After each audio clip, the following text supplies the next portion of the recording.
All right, we start tonight with breaking news and details about the investigation into this horrific, tragic Florida high school shooting. Now, the 19-year-old gunman, Nikolas Cruz, he has now confessed to slaughtering 17 innocent people and wounding at least a dozen others. Now, Cruz is also telling investigators details of the sinister attack. He shot students in the hallway. He fired into 5 separate classrooms. And Cruz also confessed to authorities that he had extra ammunition in his backpack. Now, we're also learning disturbing new details of missed warning signs in what is now one of the worst mass shootings in American history. All of the red flags were there, but tragically, Nikolas Cruz was able to commit this heinous act. Now, the FBI is in fact confirming tonight that in September, a YouTube user with the name Nikolas Cruz, spelled the name the same way as the shooter, was reported to the Bureau for writing, quote, "I'm going to be a professional school shooter." Now, the man who reported the comment says that the FBI visited him the following day, but the Bureau is saying today that it could not be determined the time, the location, and actual identity of who posted the comment. Now, our own Catherine Herridge, as she noted earlier today, all the FBI would have had to do is trace the IP address, which is a routine practice, to determine the location of the individual. For some reason, it didn't happen in this case. Now, the mayor of Broward County is saying that Nikolas Cruz was being treated at a mental health clinic, but stopped seeking treatment more than a year ago. And authorities are describing his social media posts as beyond disturbing. Just take a look at some of these pictures. You can see the suspect. He's seen posing with guns and knives and even dead animals. And former classmates of Cruz say he was a loner. He was obsessed with firearms. He liked to show off pictures of all of his weapons. Now, the Miami Herald is reporting that Cruz had been suspended for fighting and having ammunition in his backpack, and Cruz was then later expelled for disciplinary reasons and was attending a school in Broward County for at-risk students. Cruz also had problems at home. Both parents adopted him, and his brother are dead. His mother passed away in November. Now, the suspect was staying with a friend's family, and there were also reports of Nikolas Cruz having ties to a Florida-based white supremacist group. But law enforcement said earlier today that they haven't seen any of those connections. We'll continue to monitor. What's also very troubling tonight is how students are describing their former classmate. Now, this is what they say about the shooter, Nikolas Cruz. Let's watch. He definitely had just something a little off about him. But it was just more or less that he was aggressive and quiet and shy about when he got aggressive. Personality was very different. He was a bit off. He would curse randomly in the middle of lunch. You know, he would just scream out random curse words, and he always just seemed a little bit off. You know, just something was wrong with him. That it was a lot of crazy stuff that he did. Just not right for school. He got kicked out of school multiple times for this kind of stuff. Honestly, a lot of people were saying that it was going to be him, stuff like that. We threw a lot of kids threw jokes around like that, saying that he was the one to screw up the school. But it turns out, everyone predicted it. That's crazy. Now, just like with other mass shooters, there were signs, there were warnings of mental, social, emotional problems, but all the pieces were never put together to prevent this tragedy from happening. And like with many other shootings and terrorist attacks, Nikolas Cruz was telegraphing his intentions all over social media. Now, aside from the obvious fact that anyone that would commit these horrible acts of evil and violence are completely deranged, the one commonality between the gunman in Parkland, Florida, to Sutherland, Texas, to the church in South Carolina, Sandy Hook, Virginia Tech, are mental health issues and mental illness. Now, during an address to the nation earlier today, the president offered his deepest condolences, and he highlighted this issue of mental health. Let's take a look. We comfort the grieving and the wounded. And we hurt for the entire community of Parkland, Florida, that is now in shock and pain and searching for answers.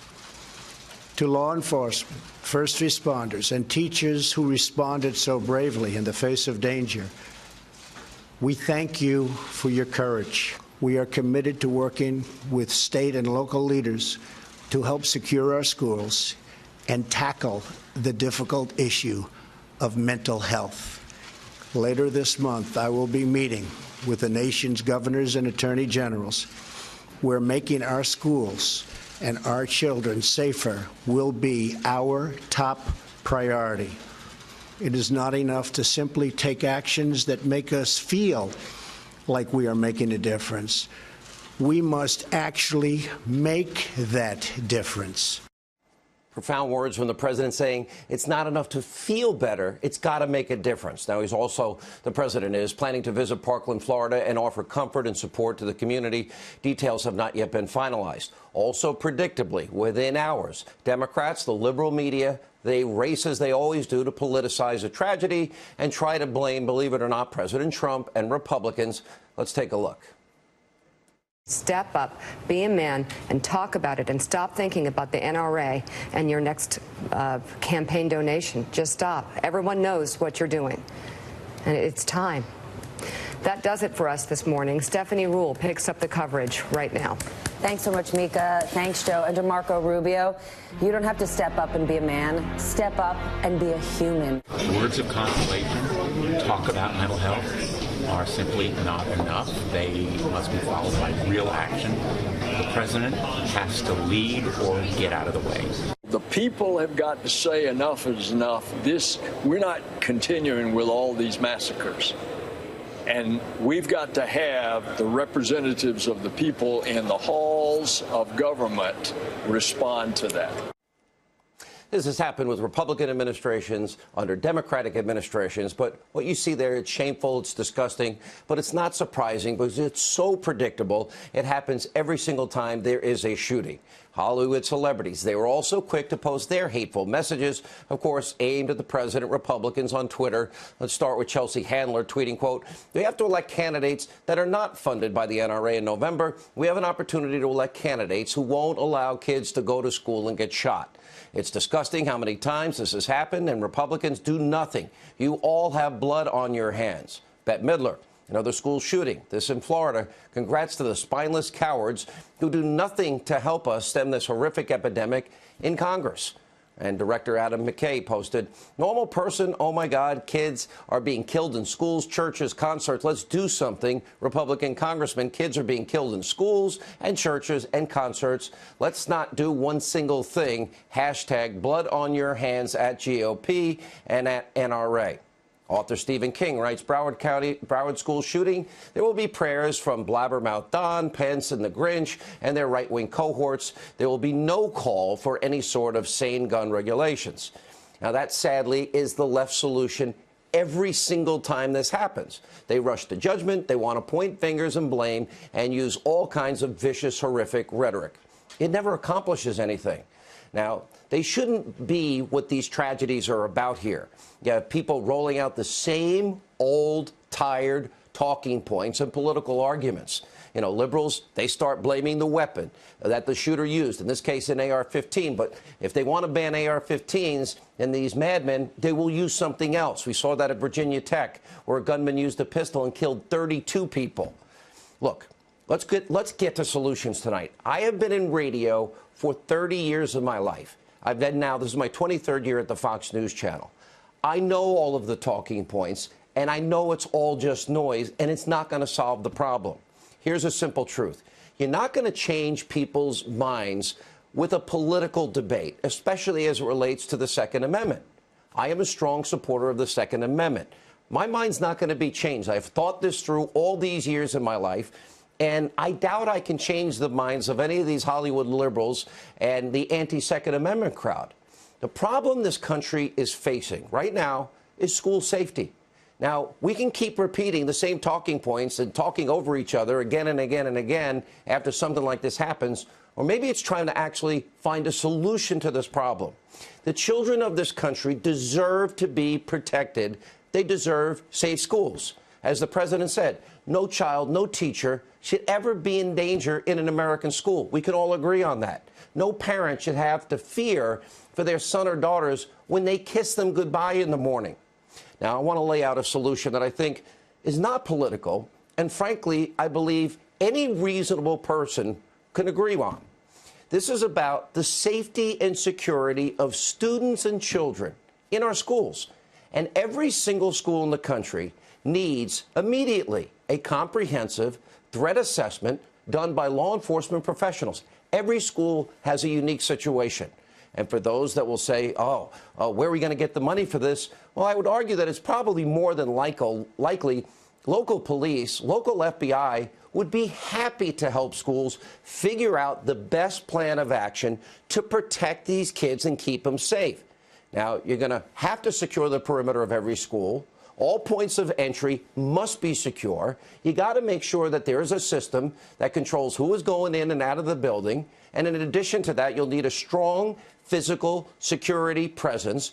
And you can start by hiring trained, armed, former or retired police officers, trained, armed, former, retired, armed military veterans. In other words, let's give our kids the same security that most politicians that they get.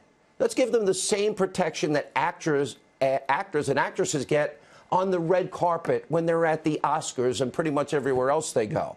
We have plenty of retired officers, plenty of trained professionals, plenty of trained military guys. They can conceal their weapons, but their very presence also with a strategic plan that is properly implemented will bring about a profound change.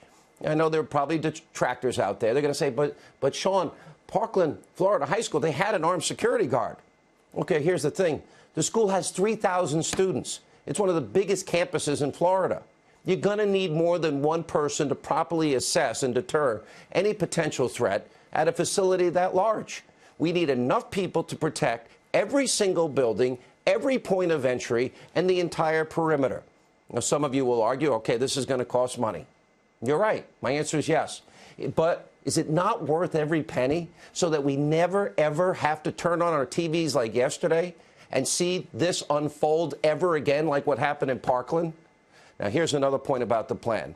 Now, we already know it works.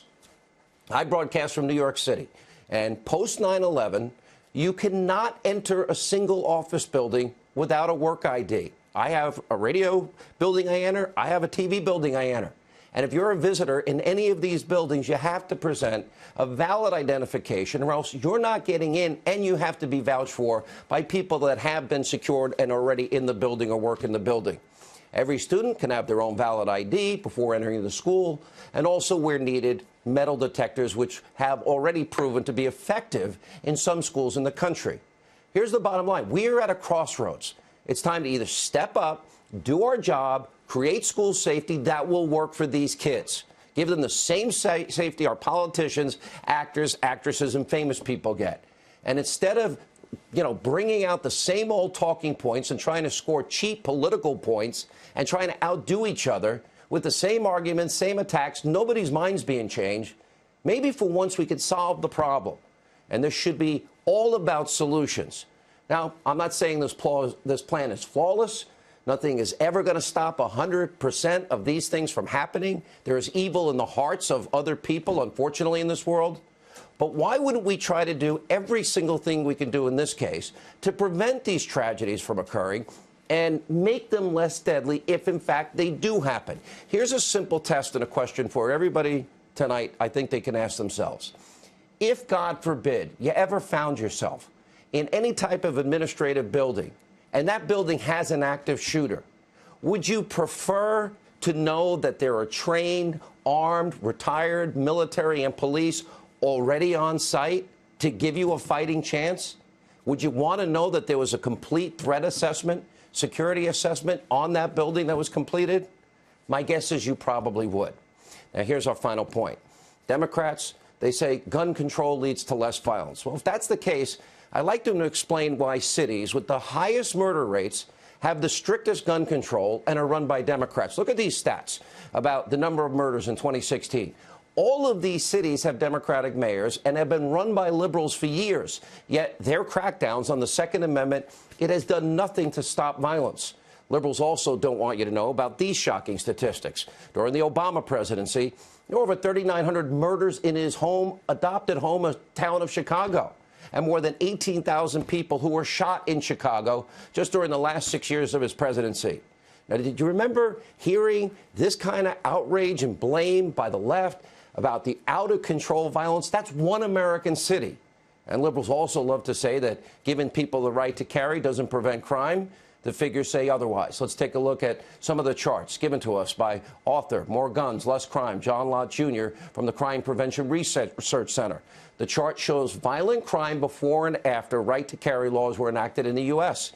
And as you can see, having more citizens armed leads to a decrease in violent crime. Here's another graphic on murder rates before and after right-to-carry laws were put into place. Also in the U.S., murders have plunged as a result. And as John Lott Jr. points out, as more people carry guns, you see further drops in both of those statistics. All right, a lot to absorb. The answer is we got to protect our kids. We don't need to tune into what we saw yesterday ever again. Let's start solving the problem.